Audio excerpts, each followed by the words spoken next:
好多花友让小齐介绍一款草本植物开花好看的，今天呢给大家说一下，这一个呢叫做花烟草，它的叶片长得像我们知道的烟草的叶子一样，它开花的性能非常的强。它只要植株长大一点，然后每一个叶片和茎秆连接的地方就会长出一个芽子来，芽子不断长叶片，每一个叶片茎秆之间再去长出芽子来，这样一直长到最后顶部全是花苞。它开的花就像一个小喇叭花一样，开花量非常大，它的花色品种也是比较多的，而且它是多年生的，栽到盆里去，从4月到8月一直开花不间断，多的甚至能够开到10月份。到了之后就是它的生长季节，养护它非常的简单，只需要定期的给它用点花多多2号，1个月2到3次，它就能够一直长，一直开花不断。别缺少水分，把它放到光照最充足的地方去，这样就能够养好它。如果觉得小齐说的还可以，别忘了给小齐点个赞，点个关注再走。大家好，我是小齐，今天给大家交作业，看一下我的2盆花叶落实。经过半个月的时间，前期的时候干掉几个叶片哈，底下的叶片发黄脱落了，现在呢已经开始正常的快速的长新叶了，并且长出来的新叶都是带着紧的。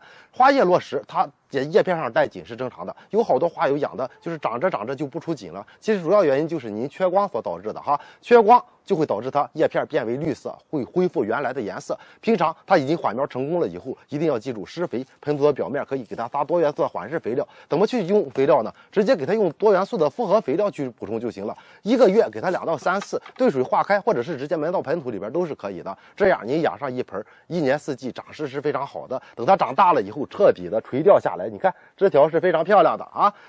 这几点做到了。浇水的原则呢，就是盆土土表干了，及时的给它浇透水，通风一定要好，这样去养一定能够养好。今天就到这里吧。如果想看更多养花视频，麻烦关注一下小齐，谢谢大家。